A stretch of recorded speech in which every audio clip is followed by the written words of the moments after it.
اعوذ باللہ من الشیطان الرجیم بسم اللہ الرحمن الرحیم۔ کھانے کی تفتیش اور جائزہ لینا۔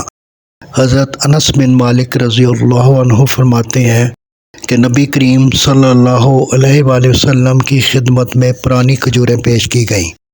آپ اس کی تفتیش کرنے لگے، دیکھ کر کیڑا نکالنے لگے۔ مشکات۔ فائدہ: پرانی کھجور میں کبھی کیڑا پیدا ہو جاتا ہے، آپ صلی اللہ علیہ وآلہ وسلم اسے توڑ کر دیکھنے لگے کہ کیڑا وغیرہ ہو تو نکال دیں۔ اس سے معلوم ہوا کہ کھانے وغیرہ میں کیڑے وغیرہ کا احتمال ہو، جیسے سرکہ، شہد، بعض پھلوں وغیرہ میں، تو احتمال کی بنیاد پر اس کی تفتیش کی جا سکتی ہے۔ یہ مشروع ہے۔ چنانچہ اگر ایک چیونٹی بھی منہ میں چلی گئی تو ایک مردار کا گناہ ملے گا، البتہ جہاں احتمال نہ ہو، جیسے نئی کھجور میں، تو اس میں ضرورت نہیں ہے۔ کھانے کو برا کہنا ممنوع ہے۔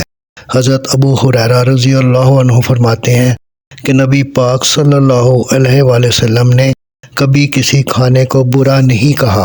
اگر خواہش ہوتی تو تناول فرماتے، ورنہ چھوڑ دیتے۔ بخاری۔ فائدہ: اگر کھانا پسند نہ ہوتا تو اسے برے الفاظ سے یاد نہ کرتے، نہ اس کے متعلق کوئی ایسا کلمہ کہتے جس سے اس کی برائی ظاہر ہوتی، مثلاً ایسا کڑوا جیسے ایلوا، ایسا کالا جیسے کوئلہ وغیرہ۔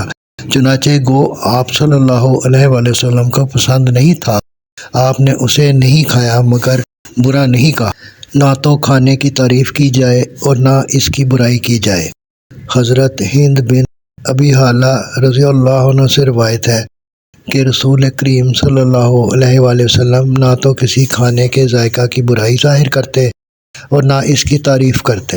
فائدہ: اس سے معلوم ہوا کہ کھانا عمدہ معلوم ہو تو اس کی بڑائی اور خوبی و تعریف نہ کرے، کہ یہ حرص اور عشق طعام کی علامت ہے، اور مذمت نہ کرے، کیونکہ جیسا بھی ہے اللہ تعالیٰ کی نعمت ہے، اور مذمت میں ناقدری اور توہین ہے۔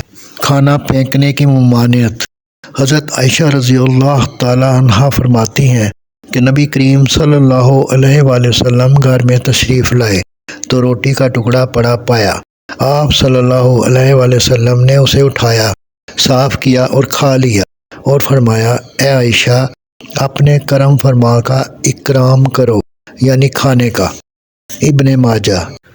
کھانے کا کریم و کرم فرما ہونا تو ظاہر ہے کہ اگر ایک وقت نہ ملے تو نفس ڈھیلا ہو جاتا ہے۔ عام طور پر بال بچوں والے گھروں میں کھانے کے ٹکڑوں کی بڑی بے احتیاطی ہوتی ہے۔ بسا اوقات نالیوں میں پڑے ہوتے ہیں، ادھر ادھر پڑے ہونے کی وجہ سے جوتوں اور پیروں سے روندے جاتے ہیں۔ بڑی گرفت کی بات ہے۔